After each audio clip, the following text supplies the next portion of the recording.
At the same time, we're all here for genuine cause. Cause is what we have been discussing a lot of issues like one-to-one if we even go through. A lot of people spoke about smart cities, safety of the city, drainage.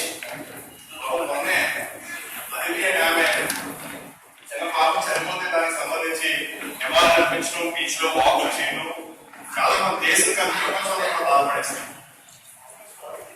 మరి youth అంతా మనం చాలా చక్కగా మాట్లాడుతున్నాం. I need to have a very small attention because everybody talks about this is not happening from the government side. But what is that really we are doing? మనందరికీ ఖచ్చితంగా మనం మన పనులు చేసుకుంటూ వేరే పనులు చేస్తున్నాం కాబట్టి ఈరోజు కూర్చున్నాం. I really want to congratulate all of you because you are all really great, when compared with other people. Why? Because మీ అందరూ క్లాస్ రూమ్స్ లో ఎవరి వాళ్ళు పనిచేస్తారు. And I also would like to congratulate Mr. Sandeep who is talking about agriculture. Yes, అన్ని realistic గా convert అయిపోతుంది. ఒకసారి common sense తో ఆలోచిస్తే సుమారు 15 లక్షల పైగా ఉన్నటువంటి జనాభా విశాఖపట్నం జిల్లాలో, అంటే విజయనగరం, శ్రీకాకుళం, విశాఖపట్నం రోడ్డు జిల్లాలో ఉన్నటువంటి భూములన్నీ కూడా వ్యవసాయ ఆధారితమైనటువంటి భూములన్నీ కూడా రియల్ ఎస్టేట్ భూముల కింద కన్వర్ట్ అయిపోతే who is going to feed us in the coming future? మనం దేశాలు సత్యంలో తిని పడుకోవాలన్నా కూడా ఖచ్చితంగా దాని మీద ఖచ్చితంగా మొక్కల నుంచో చెట్ల నుంచో ఆ మొక్కల నుంచో రావాల్సి ఉంది. అట్లాంటి చెట్లు మరి పోతున్నాయి. కర్ణాటకలో చేసే జీవో ఖచ్చితంగా అగ్రికల్చరల్ ఫీల్డ్స్ అన్నింటికీ కూడా ఎట్టి పరిస్థితుల్లో మనం అగ్రికల్చరే చేయాలి తప్ప ఇండస్ట్రీని కన్వర్ట్ చేయడానికి చేసే జీవో అవుతుంది. మరి ఇక్కడ ఆర్గానిక్ ఫార్మింగ్ గురించి సందీప్ మాట్లాడినప్పుడు నాకు ఒక విషయం గుర్తొచ్చింది. I have friend of mine who is there in US.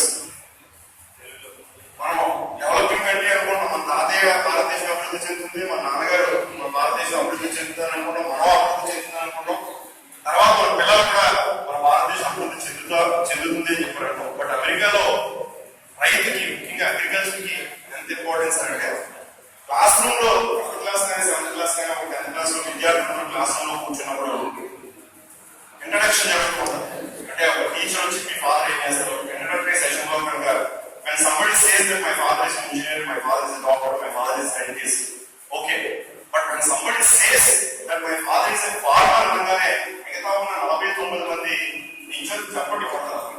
ఎందుకంటే because that particular person is feeding the whole country.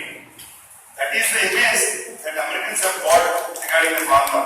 Okay, but అది చాలా పెద్ద సబ్జెక్ట్ కాబట్టి ఖచ్చితంగా విలేజెస్ వెళ్ళి మనం ఆ ఫార్మింగ్ కి సంబంధించి ఆర్గానిక్ ఫార్మింగ్ సంబంధించి అడ్వాన్స్ అన్నది ఎంత అత్యద్భుతమైన అర్థం అంటే దానికి పేటెంట్ కోసం చాలా వెంటనే ప్రయత్నిస్తా ఉన్నాయి. ఎందుకంటే లోపల ఉన్నటువంటి సారాన్ని కూడా బయటకు తీసుకొచ్చి ఫెర్టిలైజర్ అవసరం లేకుండా సారవంతమైనటువంటి మట్టిని తీసుకుని వచ్చి అర్థం బయటకు మట్టి తీసుకున్నప్పుడు సరైన పంటలు పండుతాయి.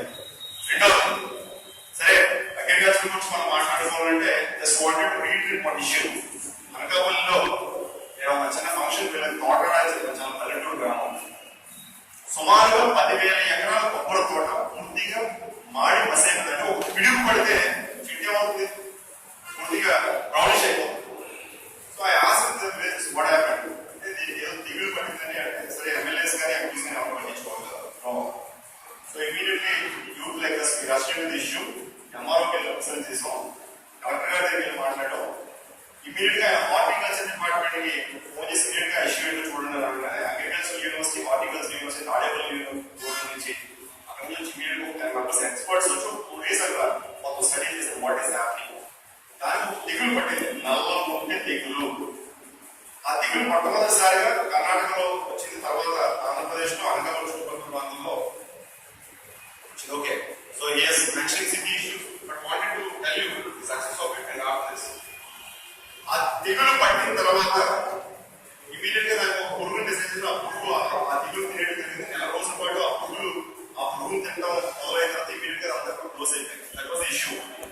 ఇప్పుడు సిటీ ఒక విలేజ్ కి సంబంధించిన ఇష్యూ కాబట్టి సిటీ పీపుల్ లైక్ us మీరందరూ ఎవరి ఇంట్రెస్ట్ బట్టి వాళ్ళ ఇష్యూస్ చాలా పోరాడుతున్నారు ఇండివిజువల్ గా.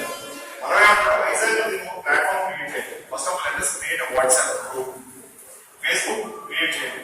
పర్సనల్ గా ట్రాఫిక్ గురించి ఒక మేడం చెప్పారు. ట్రాఫిక్ గురించి చాలా ప్రాబ్లమ్స్ ఉన్నాయి హ్యాసిల్ అని చెప్పారు. ఇంత పాపులేషన్ లో ఉన్న కానిస్టేబుల్స్ స్ట్రెంత్ చూసుకుంటే చాలా తక్కువగా ఉంది. సో వాళ్ళు చేయలేరు ఖచ్చితంగా. మనం ఏమన్నా అట్లీస్ట్ వీక్లీ వన్స్ వాలంటరీగా ఒక 50 మంది వెళ్ళి రోడ్స్ మీద ఉన్న ట్రాఫిక్ అవేర్నెస్ ఎవరైనా క్రియేట్ చేయగలవా మనకున్న టైంలో? అట్లాగే మరి అబ్దుల్ కలాం గారి statue Vizag remembrance of the whole world. ఖచ్చితంగా అబ్దుల్ కలాం గారి స్టాట్యూ రిమెంబరెన్స్ కోసం వైజాగ్ సిటీలో కట్టాలని చెప్పి ఇవాళ విధం చెప్పాడు. ఖచ్చితంగా అట్లాంటి స్టాట్యూ కూడా మనం కట్టుకోవాల్సిన అవసరం ఎంతైనా దానికి సంబంధించి అవసరమైతే మనం కలెక్టర్ గారి దగ్గర కమిషనర్ దగ్గరికి వెళ్తాం. ఖచ్చితంగా పెట్టేవాళ్ళు కూడా మనం పోరాడాల్సిన అవసరం లేదు. ఖచ్చితంగా వాళ్ళు పెడతారు. అవసరం మనం మినిస్టర్స్ కూడా మాట్లాడుతూ చేద్దాం. ఆ ఇష్యూ ఇవాళ కావాలంటే ఇమీడియట్ సాల్వ్ చేయండి. రెండోది technical aspects. Why can't we have a platform to talk about the national, international and local issues on weekly basis. So Hyderabad లో మీకు బజార్ లో I just forgot the name. There is the most happening place in Hyderabad. Every day they sit from Usman University, from Hyderabad Central University. Lot of people come there and they talk about lot of things. Nano technology గురించి తెలుసు, కొంచెం బాగా మాట్లాడతారు. Technology గురించి మీకు తెలుసు, మీరు మాట్లాడతారు. నా సోషల్ ఇష్యూస్ గురించి తెలుసు, నేను మాట్లాడతాను.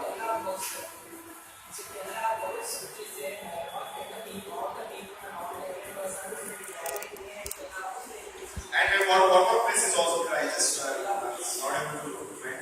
Why can't we have that forum? Weekly once, college లో లేకపోతే చెట్టుతో పార్క్ లో కూర్చొని why can't we have a discussion? అంటే చాలా ఇష్యూస్ మీద మీకు మంచి అవగాహన కూడా బంగారు పడడానికి ఓడచెంపు లేకపోతే మన అనుకున్న ఐడియాలజీ సిద్ధాంతం ముందుకు తీసుకెళ్ళాలి ఖచ్చితంగా. సో ఇవాళ స్మార్ట్ సిటీస్ కానీ లేకపోతే make India made in India కార్యక్రమాలు ఇవన్నీ కూడా తీసుకెళ్లాలన్నా కూడా కాలేజెస్ లో అవసరమైతే మనం కాలేజెస్ లో మాట్లాడదాం. Let's all go. 20 people at a stage